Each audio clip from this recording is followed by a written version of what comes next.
sim, nós todos sentindo essa ineficiência do Estado, somos obrigados, aqueles que podem, né, são obrigados a adquirir um plano de saúde, a custear educação mediante pagamento de escolas particulares. Por isso que medir, porque se diz muito, né, que no Brasil, quando analisa-se só o imposto de renda, fala, mas o imposto de renda brasileiro, a alíquota máxima é 27,5%, é muito abaixo de alíquota de muitos países, né? Já foi citado aqui a Dinamarca, citado outros países. Tem países que a alíquota do imposto de renda é de 40%, 50%, 55%, imagina, da renda. Da renda. E aí se diz, olha, o nosso imposto é baixo, nominalmente, mas uma experiência que eu convido todos a fazerem. Calcule o seu imposto de renda da seguinte maneira. Então, agora vai chegar a época de apresentarmos a declaração de imposto de renda, nós vamos apresentar, pegar o histórico, tudo que aconteceu no 2011, os nossos gastos, aquilo que eu deduzo, vou colocar lá e vou apurar o imposto. Some aquele imposto lá apurado, o montante que você pagou do seu plano de saúde, porque se o Estado não paga, eu tenho que pagar com o meu recurso, para mim tem natureza de imposto. É mais um que eu estou pagando. Some aquele imposto, o que pagou do plano de saúde, some as mensalidades escolares que você pagou, porque era dever do Estado, também ele não deu, além de eu dar os 27,5, tem que pagar mais isso. Some o que eu preciso pagar de segurança, porque segurança hoje é um item de custo caríssimo nas moradias, nos condomínios, né, em todas as atividades. Some o meu encargo de segurança, aí eu vou encontrar um número e divida aquele número pela sua renda. Eu fiz isso há 2 anos atrás, venho fazendo. O meu imposto, que diz que a alíquota máxima é 27,5%, já chegou a dar no ano a 57%, somando isso e dividindo pela renda. Que coisa. Então, veja, a análise não pode ser nominal só, né? A alíquota do imposto de renda no Brasil é baixa, mas uma vez na Espanha, num seminário, conversando com um espanhol, que à época tinha uma alíquota bem maior do que tem hoje, na própria Espanha. No imposto de renda. No imposto de renda. E eu perguntava para o espanhol, você acha que você paga muito imposto de renda? Eu acho que eu pago muito. Você gostaria de pagar menos e custear tudo que o Estado te dá hoje? Ele falou, não. Eu quero continuar pagando o que eu pago e continuar tendo o que eu recebo. Tá certo. Então, na verdade, só recorre quem precisa mesmo, né? Quem não tem saída para poder pagar uma escola particular, um plano de saúde privado. O retorno que o governo oferece, na verdade, recai sobre essa classe social mais baixa da população e ainda mesmo para essa classe o serviço oferecido é de baixa qualidade. Tá. Então, você ia complementar? Tem um estudo de um Instituto Nacional aqui no Brasil que eu achei interessante. Ele avalia o índice de retorno de bem-estar à sociedade. Exato. E nesse índice de retorno, ele faz análise da carga tributária de cada país, o que o Estado dá em retorno, e aí ele avalia, ele pondera algumas informações desse país e extrai disso um índice que ele chama índice de retorno do bem-estar social pelo pagamento de tributos. Daquilo que eu pago, o meu bem-estar do retorno. O que volta para mim? E aí criou um ranking dos países desse bem-estar social. Só para dizer que nesse ranking, o primeiro lugar nesse ranking está a Austrália, com uma carga tributária de 25% do PIB, olha, muito menos que a nossa. Muito menos. Está no primeiro lugar nesse ranking, nesse índice, e levando em conta o IDH, que é o Índice de Desenvolvimento Humano, que se obtém também por conta desse bem-estar, daquilo que o Estado dá. Então, em primeiro lugar está a Austrália, e veja, uma carga tributária de 25%. Em segundo lugar, Estados Unidos, com uma carga tributária sobre o PIB de 24,8%, ele está em segundo lugar do bem-estar social. Nós estamos lá no 30º lugar, com uma carga tributária de mais de 35%. É a gestão do gasto, né, professor? É a gestão do gasto. Aí é o ponto. Gasta muito e gasta mal, como já disse o professor. Não existe uma gestão. Nós temos um dado interessante no Brasil que a gente gosta de falar assim. Mesmo na sala de aula para os nossos alunos, nós começamos a discorrer sobre os impostos no Brasil e ocupamos 90% da aula abordando o que é tributado no Brasil, né? Depois, nos últimos momentos da aula, você vai rediscorrer sobre o que não é tributado no Brasil e você não precisa mais do que alguns minutos para discorrer. Existe alguma coisa que não é tributada? O que não é tributado no Brasil, por exemplo, é o rendimento da caderneta de poupança. O rendimento da caderneta de poupança não é tributado, né? Entre as aplicações financeiras, inclusive, é a única aplicação financeira cujo rendimento não é tributado, né? Tá. Não é tributado no Brasil quem tem renda até R$ 1.600 mensais. Tá. Né? Diretamente sobre a renda não é tributado. Mas o que ele consome... Quer dizer... Porque no Brasil é interessante que, veja, se tributa o lucro das empresas.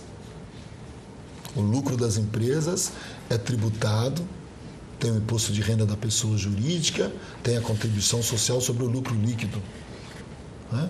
No Brasil, se tributa a renda das pessoas físicas, através do imposto de renda da pessoa física, que o professor Minatel já colocou que a alíquota máxima alcança 27,5%.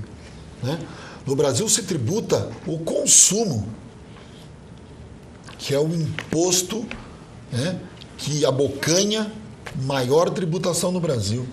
É o que abocanha maior, sem né? dúvida, porque esse imposto sobre o consumo no Brasil, nós temos o ICMS na esfera estadual, temos o ISS na esfera municipal, temos o IPI na esfera federal, temos o PIS na esfera federal, o COFINS na esfera federal, a CID na esfera federal, ao qual o professor se referiu, né? Então, esses impostos sobre o consumo que acabam, consequentemente, redundando no imposto sobre receita das empresas, porque esses impostos todos são cobrados por dentro do preço de venda das empresas. Então, se colocássemos um carrinho de supermercado aqui agora, arroz, feijão, café e tal, daria para ir puxando setinhas, né? 25% do café, 35%, ou seja, tudo que a gente põe no carrinho está tributado. Você consumiu um bem no supermercado, uma mercadoria, né? Sobre essa mercadoria, né? Sobre esse consumo da mercadoria, tem uma série desses impostos alocados, né? Nessa mercadoria e que nós não enxergamos, né, professor? É o pior que ele não é transparente. Não é. Agora tem um dispositivo na Constituição que diz que o legislador vai cuidar para que haja transparência dos impostos incidentes nas operações. Os Estados Unidos, quem viajou para lá já teve oportunidade, sai da loja, você vê um produto na loja, vê o preço, $30, você vai lá com $30 para pagar e fala, tem mais o tax. Tem mais um imposto.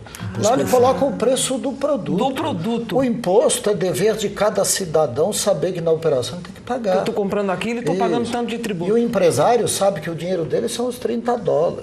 O outro, ele só está funcionando como um agente arrecadador. Tanto por isso que aquilo que... não tem mais o tax. Então você paga mais os $30, mais o imposto e ele fica com os 30 e o outro ele repassa. Justo, né? É justo e transparente. Transparente. Eu sei o produto que estou comprando, a quantidade de imposto que eu estou contribuindo. E lá se desonera o produtor, o industrializador, para fazer com que o produto chegue mesmo na ponta final com preço mais baixo. Aqui não, aqui nós somos tributados desde a origem, né? Na primeira cadeia, na produção, na circulação e o consumidor não sabe o quanto está pagando de tributo. Ele sabe o preço, mas quais os impostos que estão dentro dele? Ele não sabe. Então, esse é um outro problema que o nosso sistema tributário não tem comparação com outro de outro país. Só tem comparação de carga, números, mas de formatação... Da organização, não tem. Não tem igual. Ou seja, ele pode ser considerado muito complexo mesmo. Extremamente complexo e que causa insegurança aos contribuintes também, porque ele não sabe nem se está cumprindo corretamente a legislação. Pois é, pois é. Na verdade, pelo que você colocou, 30% são dos tributos, né?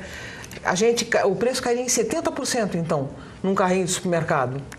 Quando você enche o carrinho de supermercado, na verdade, se você gasta R$100, isso. R$30 do que você gastou é imposto. Você está pagando o imposto R$30. E o preço do seu imposto, consequentemente, são R$70 restantes. Tá. Para o lado da empresa que está vendendo um produto, né, a empresa não tem a outra opção. Ela faz uma venda de R$100, ela não fica com esses R$100. A empresa é apenas um agente arrecadador, porque ela faturou R$100, né, R$30 ela repassa para o governo nas esferas correspondentes, de acordo com os impostos que nós citamos. Né? Por isso, quando se faz gestão nas empresas, se faz em cima da receita líquida de impostos. E não na receita bruta. Né? Na receita líquida de vendas. E não na receita bruta de vendas. Porque a receita bruta das empresas está recheada desses impostos que incidem. Para o consumidor, né, é imposto sobre o consumo. E para a empresa, né, são deduções à receita bruta da empresa, porque isso ela arrecada e repassa para o governo. Ela arrecada e repassa para o governo, cabendo a ela fazer a gestão dos seus recursos somente em cima da receita líquida de vendas. Eu vou aproveitar essa oportunidade aqui só para colocar mais uma pergunta de um aluno do primeiro ano da Faculdade de Engenharia da Computação da PUC Campinas, é o Rafael Teixeira. Vamos conferir? Eu queria saber qual que é os impostos isentos para pessoas com deficiência. Rafael, para pessoas com deficiência, se a deficiência que requer um veículo especial, um carro adaptado, a legislação prevê que ele pode adquirir esse carro com exoneração, com dispensa do IPI e com dispensa até do ICMS, a legislação do Estado de São Paulo. Então, o IPI, que é federal, também é dispensado. Todavia, se a sua referência é uma outra deficiência, uma doença, a legislação prevê a isenção do imposto de renda para determinadas doenças graves, expressamente listadas na lei. A lei é a Lei 7.713 de 88. Lá no artigo 6º tem um inciso que tem uma lista de doenças e, estando caracterizada uma daquelas doenças, aquele portador da doença tem isenção, porque pressupõe que ele está em inatividade. Então, ele tem isenção do imposto de renda sobre os proventos da inatividade. É bom deixar claro isso, porque essa pessoa doente, se recebe um aluguel, o aluguel é tributado normalmente, a despeito de ter a doença. Sim. Mas se recebe um benefício do poder público por conta da inatividade, esse benefício está isento do imposto de renda. Tá certo. Vou aproveitar, então, a gente já está quase concluindo esse nosso primeiro bloco aqui. Quais são os produtos mais taxados aqui no país, no Brasil? Mais tributados? Eu acho que, sem dúvida nenhuma, é bebida e cigarro, né, professor? Sem dúvida. Bebida, cigarro são os produtos... Acho que pela ordem o cigarro e depois a bebida. Isso, é nessa ordem. Mas, na média, os produtos, vamos dizer assim, que os consumidores mais requerem, né, está na faixa de 30% a 36%. Por exemplo, manteiga, açúcar. Esses estão entre os produtos que têm essa faixa que no consumo recai essa tributação em torno dos 30%. Rejeição da cesta básica. Pois é, então isso que manteiga, açúcar. E tem essa tributação. Só para. Então, os supérfluos, os considerados supérfluos, são os mais tem uma carga tributária bem mais alta. Só como referência, veja que o cigarro. Qual a tributação também? O cigarro, só de IPI, a alíquota, o percentual do IPI do cigarro é 230%. Nossa! Se diz que é para desestimular o consumo. Então, eu costumo dizer aos fumantes, o governo quer que vocês continuem fumando. Porque quanto mais vocês fumam, mais ele arrecada. Então, quer que continue fumando. Com certeza. As bebidas, a bebida... Quanto mais supérflua, maior percentual de tributação.